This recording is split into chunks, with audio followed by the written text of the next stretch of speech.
Fair use, fair use, fair use. This is for informational purposes only. I'm just making a commentary to educate people on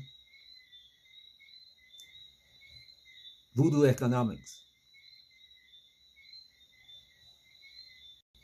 Greetings all. About a month ago I came across a video that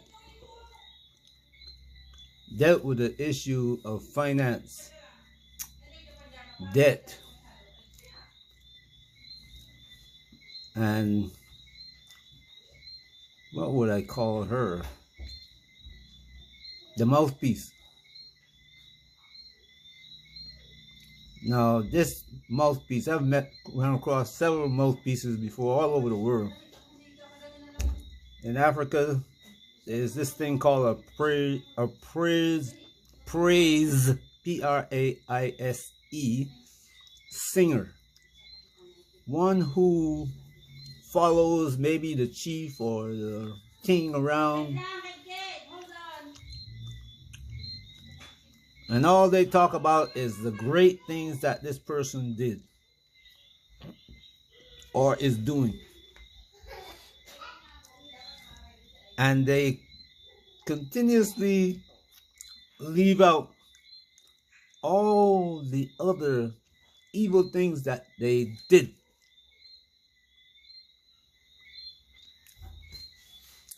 I want you to listen to this praise singer and tell me what you think.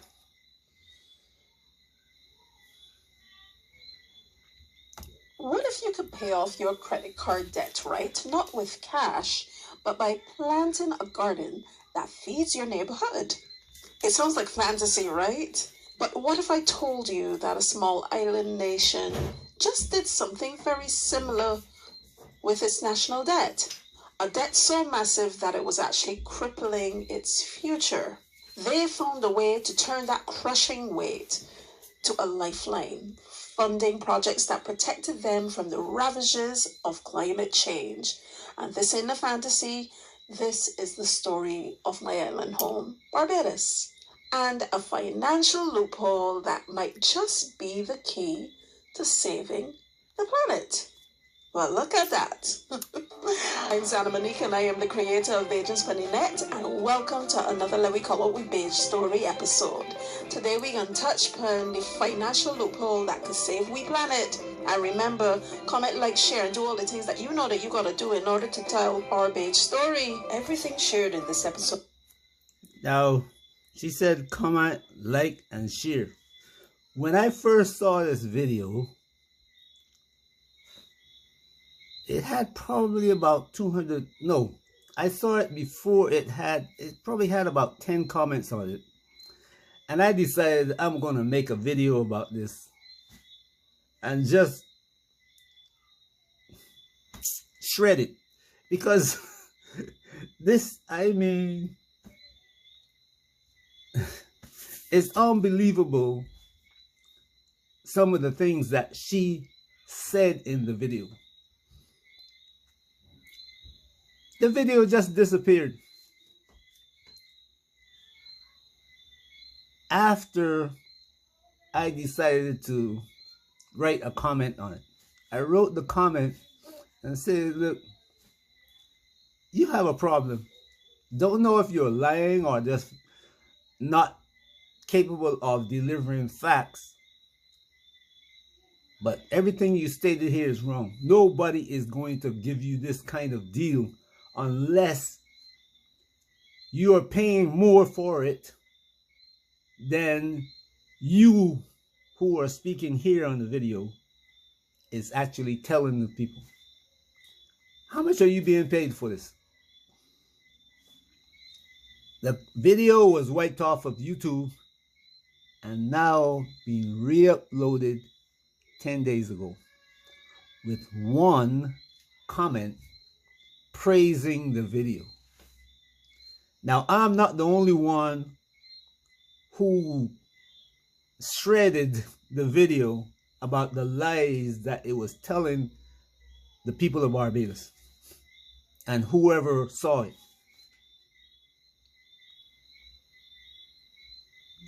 I'm not the only one who did it. She's going to try to convince us, the audience that want to see the video, that Barbados is going to use a loophole in an international banking finance document. Who among you believe that there is such a thing as a loophole in a document like that, especially for a country like Barbados? There are countries bigger than Barbados, larger populations, that don't, I mean, their thumbs are screwed so tight to the table that it's bleeding. They are look at Argentina. Argentina has more commodities than Barbados by far, and cannot pay its debt, and they cannot get out of the debt. No debt forgiveness. The U.S. just had to refinance Argentina debt, $40 billion now, because the banks of the world will not give Argentina reprieve from their debt. And she is telling me Barbados found a loophole. Anyone with a modicum of well, not, can't use that word, comprehension, will know that you cannot compare this, a debt, a government debt, to a credit card debt.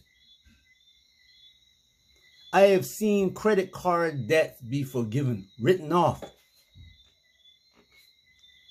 Governments around the world don't normally get their debt written off. Barbados has sold everything that the Barbados people own, the electric company, water company, everything except the roads. And you should see the condition of the roads now in Barbados. Everything has been sold to some company from America or Britain or some other part of the world, so Barbados can continue to borrow money. And every successive government has borrowed.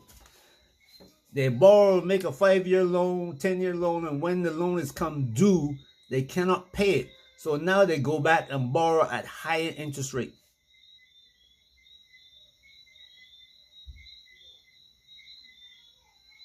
And this person is going to come and try to convince people. Well, a lot of Barbadians are convinced, I guess,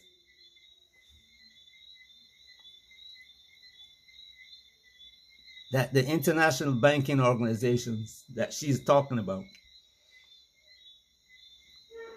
gave Barbados a loophole to get out of this debt.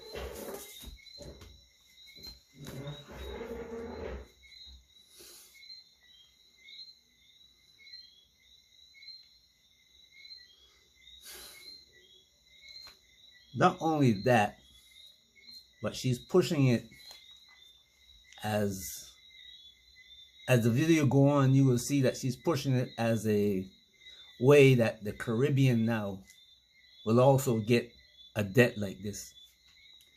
And this debt, she says, it could save the world. When you get people who are stretching lies like this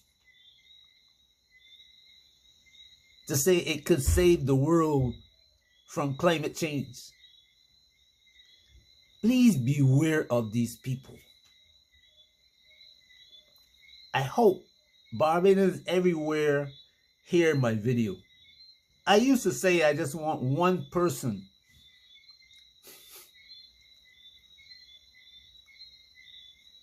to listen to my video. But today, I have to make that change because I want Barbadians to see that, one, the type of lying and deceitfulness that has to be done to get them, destroyed by debt.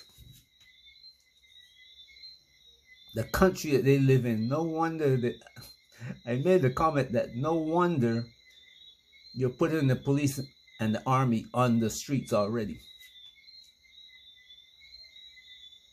That's what my comment said. No wonder I'm seeing the police and the army on the street. Why would you need this? Because this is going to destroy the economy. And when people start protesting, that they already started protesting, that you're going to come out with your army just like what's happening next door.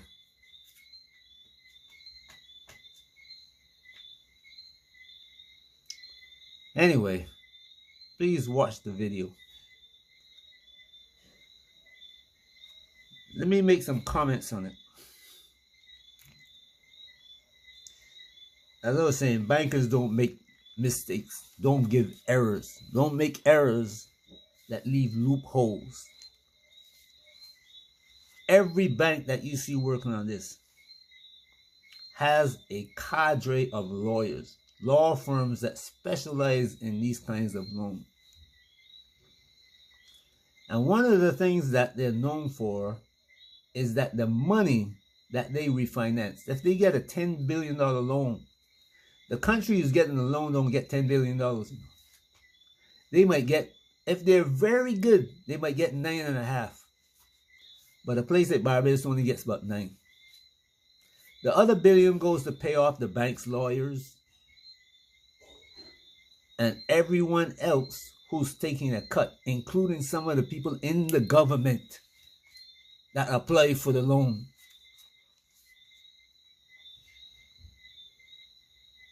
We had one central banker who worked for the World Bank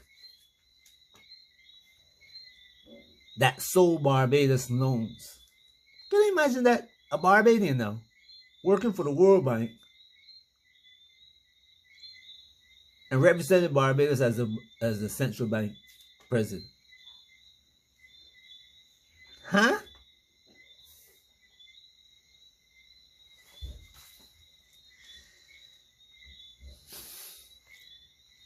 They're using every emotional trigger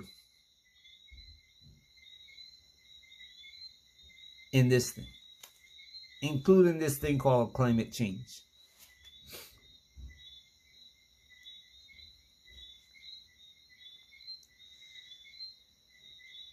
They go and say hurricanes come and go. Well, hurricanes do come and go.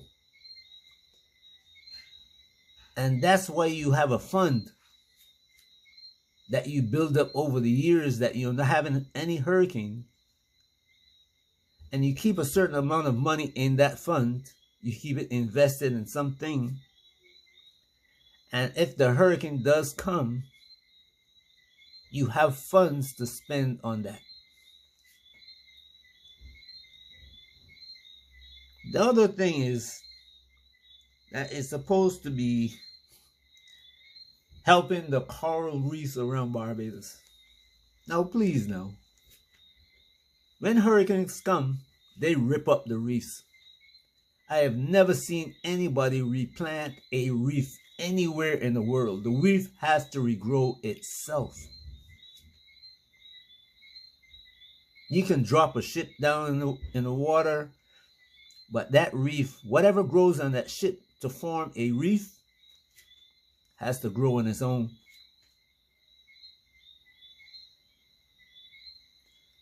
One of the things she mentions in this video is about something that I heard about long ago. This Barbados had this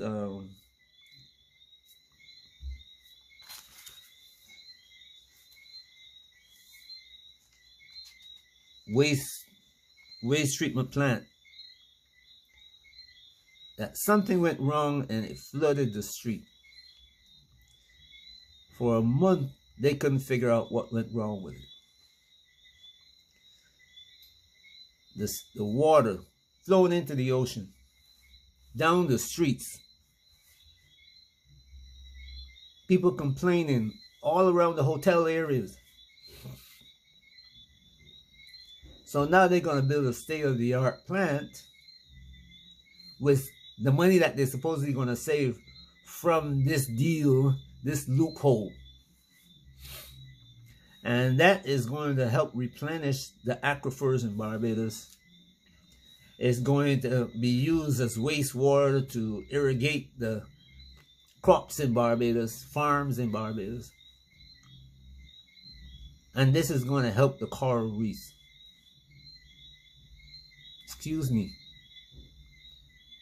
But Barbados had swamps. I went to one the other day called Graham Hall that used to flow into the Atlantic off the coast of Christchurch. It is now blocked.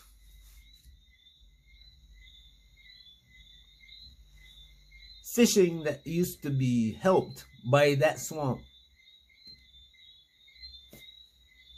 What represents my own. Fishes disappeared from around Barbados.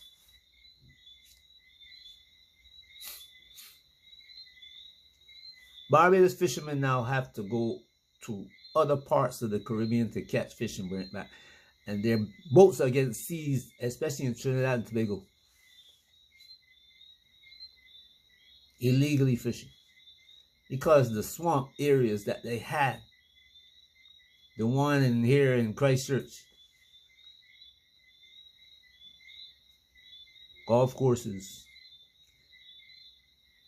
and all kinds of leisure places. Nobody thought about how it's going to affect the fishing. And Barbados depend on fishing.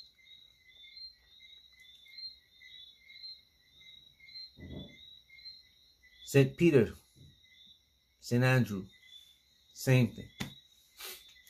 St. Joseph, now there's one Australian guy who is building here in Bathsheba.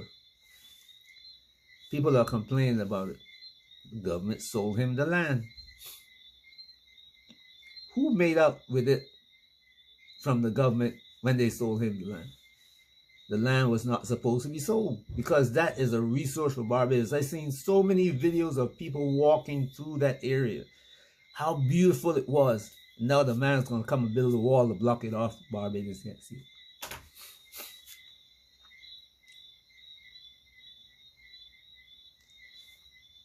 These praise singers, we have to watch them. I'm not kidding. And if we don't watch them, they're going to destroy our lives, our livelihood, our country.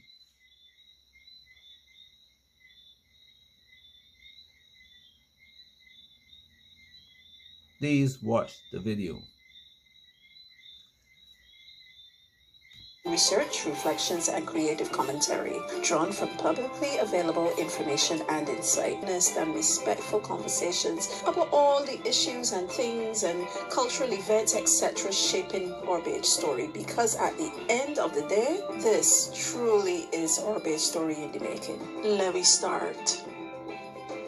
For a country like Barbados and for many nations across the global south, they are fighting a war on two fronts. The first is a war against the climate. Imagine your home is on the front lines of a global crisis that you almost did nothing to create. That is a reality for the small island developing states, or SIDS. They are staring down. There's something that she left out.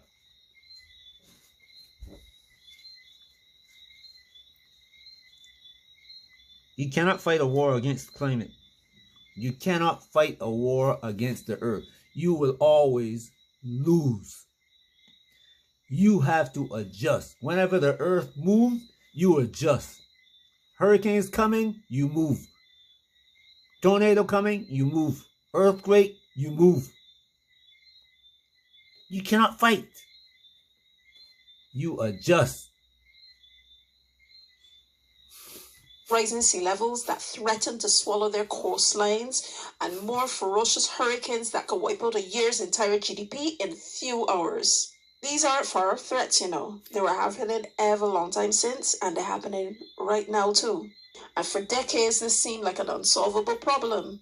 Like, how can you invest in your future when you're drowning in the obligations of your past? It is a double-edged sword threatening to slice through the hearts of dozens of developing nations, leaving them exposed, indebted, and with very little hope. Let me break down this doom loop, unfortunately, because when you see how it works, you'll understand just how revolutionary the solution can be. First, a climate disaster strikes, so you get a category 1, 2, 3, even 4 or 5 hurricane. A once-in-a-century storm that now seems to happen basically every few years decide to make landfall, and it flattens homes, destroys infrastructure, roads, bridges, power grids. You know, it do the works. Now you hear this? A once in a lifetime hurricane that is happening every few years. Shouldn't you have a hurricane fund?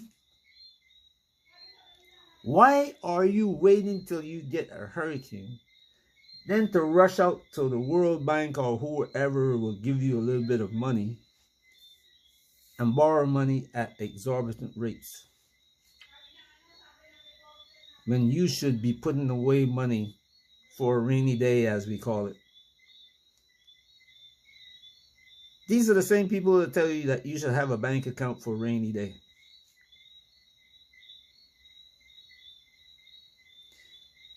This so-called climate change disaster that she's talking about, we knew about it for many, many decades.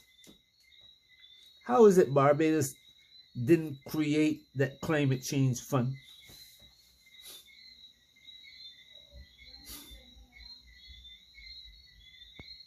Where is the money that they borrowed before go?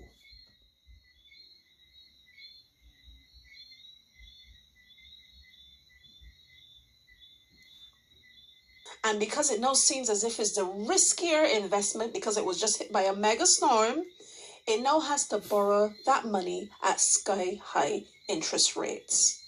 Third, the national debt then balloons. This new expensive debt gets piled on top of the old debt. The annual interest payments soar. The United Nations Development Program reported that more than half the world's population now lives in countries that spend more on debt service than on education, health, or climate action.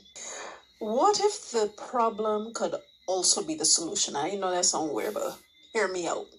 What if the debt instead, right, that was crushing and overwhelming and all of that, held the secret to breaking the cycle? Now, this is a financial loophole, and it's a concept called debt for climate swap. So, remember that analogy about the credit card? I think we can go back to that. And you got a huge credit card bill with a punishing 20% interest rate. You are stuck.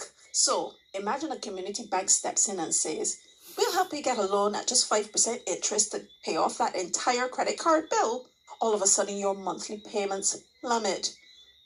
But there's one condition. You have to use all the money you're saving each month to turn that vacant lot next door into a community garden.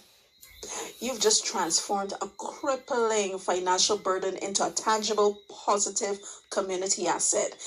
You haven't taken on more debt. You've just replaced your expensive, toxic debt with a cheaper, more manageable debt. And the savings are now locked in to be used for something pretty good.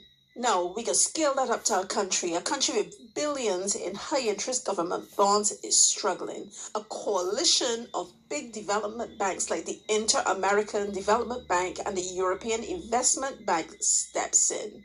They don't give a handout, but instead, they provide a little guarantee, basically a form of insurance. And with that powerful guarantee, the country can go to private banks and get a brand new, much cheaper loan with interest rates dropping from 8% down to 3%. Now, they use this new cheap money to buy back all of their old expensive debt. According to Reuters, and the International Development Bank.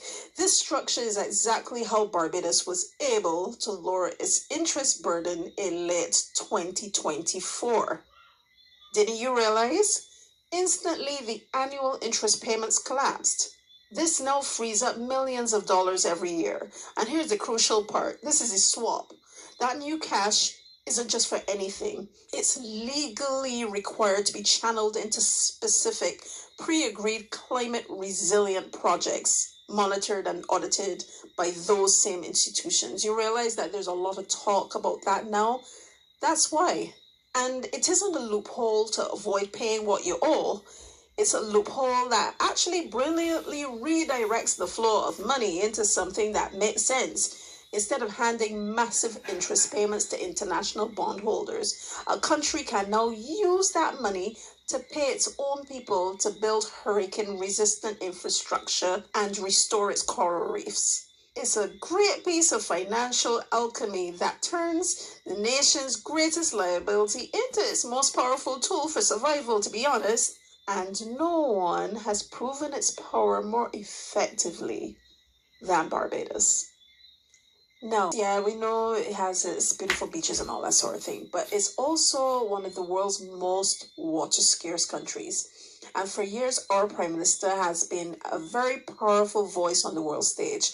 Prime Minister Motley argued that the global financial system is failing climate vulnerable nations through what she calls the Bridgetown Initiative. But she didn't just talk about change, she didn't make it happen. Barbados was trapped in that doom loop constantly, so they engineered the world's first, as I said, debt for climate resilience swap. And here's how they did it. Barbados identified nearly 300 million US dollars of its existing expensive bonds. Then, with the backing of two financial heavyweights, the Inter-American Development Bank and the European Investment Bank, they secured a game-changing deal. According to the IDB and Reuters in December 2024, each bank provided 150 million US dollars in guarantees, essentially telling the investors, we got them back, don't worry. So, You see how she conveniently skipped over a major part? Who set up the Inter-American Bank? 1. 2. Who set up the European bank that she is talking about?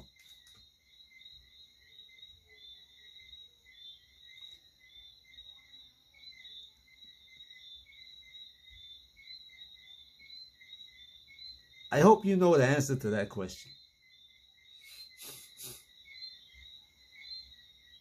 The Inter-American Bank was set up to provide loans South Central America and the Caribbean. People who want America paid them to vote their way in the UN. So who you think set up the Inter-American Bank? European banks got the same system. You vote with Europe in the UN. So who do you think set up the European Bank?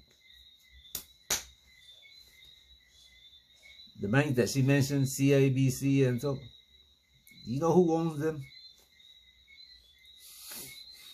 Because Barbadians know who owns them.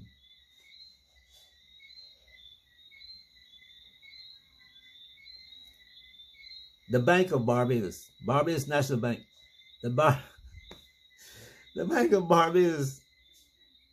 Well, once owned by Barbados and now Trinidad, you know.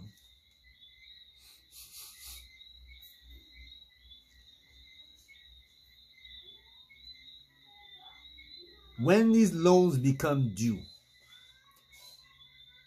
and they will, Barbados was going to have to go back to all of these banks, request a loan to pay that loan.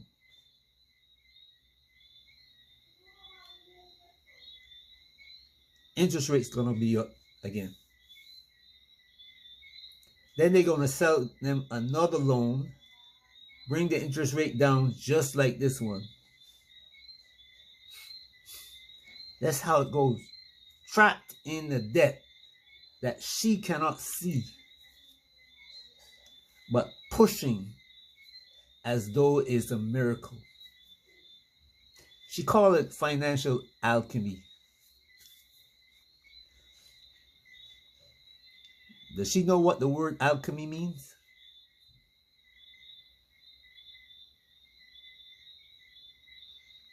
Please watch the video. I'm a little bit frustrated here because to watch Barbadians are known around the world supposed to be that they're educated. But to watch this is kind of like difficult. It makes me question, who are you working for? How much are you being paid?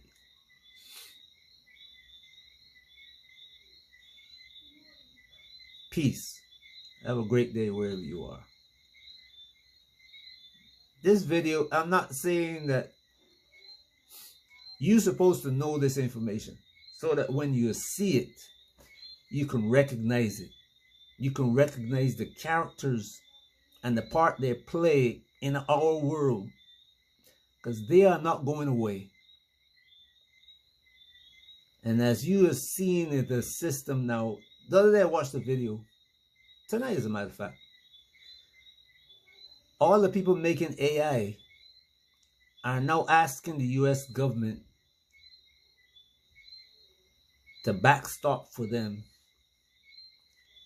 because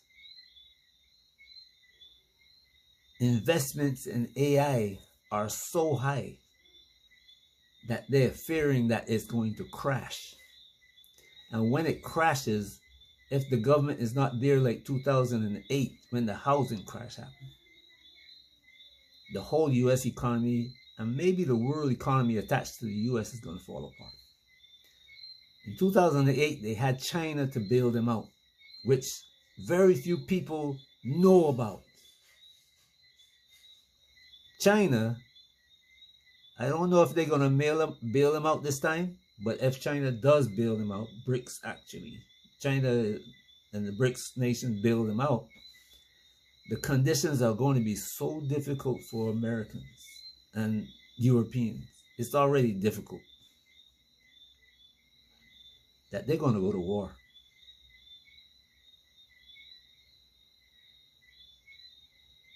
Do you hear what I'm telling you?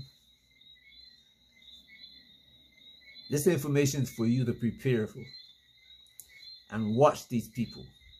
You can see them clearly from the time they begin to talk. From the time she began to talk, I was looking at this, falling on the floor laughing. I said, man, they're coming right out now. They're just plain old out in the open. Used to hide and lie like this.